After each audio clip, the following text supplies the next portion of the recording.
Michael Douglas is without a doubt one of Hollywood's most recognizable stars. A distinctive acting brand coupled with a natural affinity for giving strong performances can give viewers the feeling as if they know an actor intimately. But in Mr. Douglas's case, all of his performances don't really let you in on who he is. Douglas in all reality has very little in common with the characters he's portrayed on screen, and even the little bits of information we do know about him can be a bit misleading out of context. We're pleased to have the opportunity to delve into his complex backstory and reveal his more elusive, softer side. This is the untold story of Michael Douglas. Michael Douglas doesn't think of himself as showbiz royalty.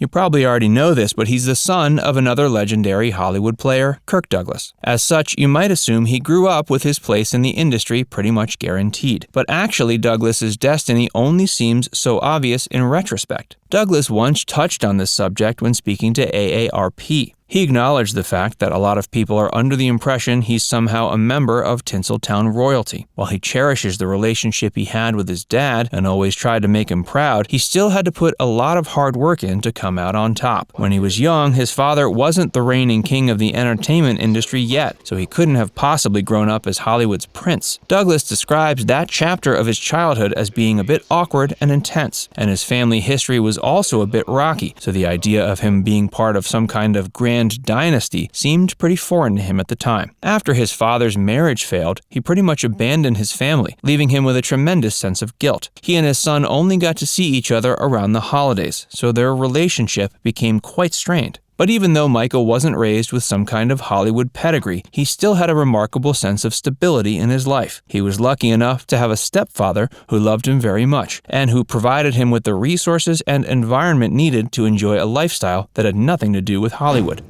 Douglas only studied acting because he couldn't think of another major. When Michael was young, he was a self-described hippie who miraculously managed to make it through 3 years of college by pretty much just drifting on by putting in as little effort as possible. Well, one day, the bigwigs at the school sat him down and told him he needed to declare a major or get out. He replied by shrugging before muttering something about theater arts under his breath. Both his father and mother were actors, but he had little interest in following in their footsteps. But eventually he came around to the idea of it. He wasn't a natural either. His father used to come to every show he did, despite being a very busy man, but he wasn't afraid to give his son his honest opinion about his performance. One time in particular, Kirk told him, quite frankly, he was awful. And while some people might have been pretty offended by that cold response, Michael admitted to AARP that his father's assessment was on point, despite being a little insensitive. But as time went on, Michael's acting started getting better and better, but he still had a long way to go if he wanted to be a star.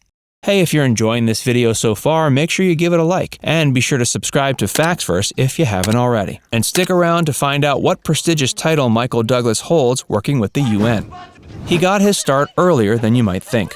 Michael Douglas freely admits he didn't have a very good handle on his acting career until around 1987, when his films Fatal Attraction and Wall Street hit theaters, being met with rave reviews. Up until that point, he still had quite a bit of anxiety about appearing in front of the camera. Even though he felt competent and had a degree of earned confidence in his abilities, his nerves would still flare every time he stepped onto a soundstage or film set. But he did have experience already in the TV crime drama The Streets of San Francisco, where he starred alongside Carl Malden. Back in those days, Michael said he used to look at the camera like it was some kind of x-ray machine at the dentist's office. It wasn't exactly the warmest and most inviting piece of equipment, but he knew it wasn't going to harm him either. He was profoundly grateful for the care and attention that Malden showed him during these formative years. Douglas appreciated how he so graciously shared the spotlight, genuinely cared about others, and treated him like, quote, the son he never had. In stark contrast with his later body of work, Douglas's earlier parts were much gentler.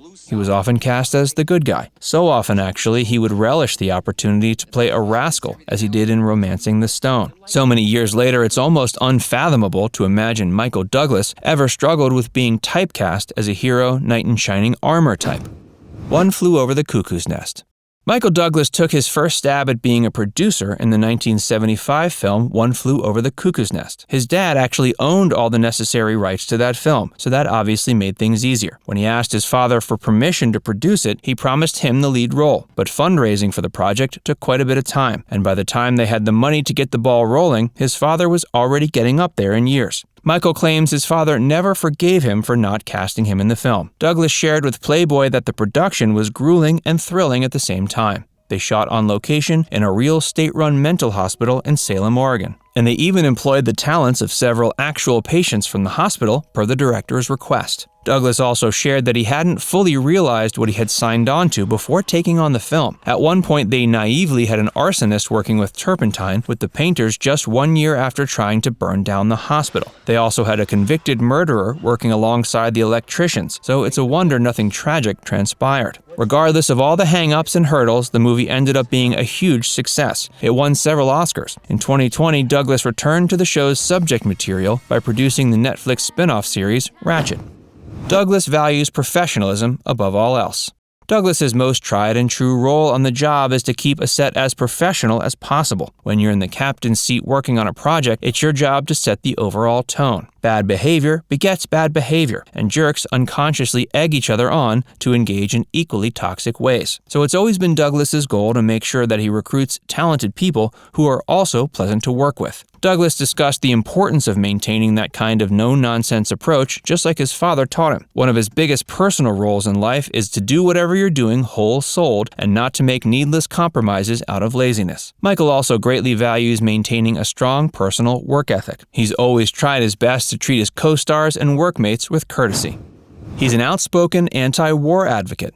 He's best known as an actor and producer, but he has another title that has even more honor. For years now, he has served as a messenger of peace for the United Nations. He spent decades promoting nuclear disarmament and a scaling back of the global weapons trade. He's spoken about these issues at a symposium in the Netherlands, as well as narrating an anti-war film called Soldiers of Peace. For some time, Douglas took a pretty hard-line anti-nuclear stance, but he has reluctantly come to see it as a necessary source of clean, renewable, and environmentally friendly source of power. Even so, he's committed to his anti-nuclear weapons position.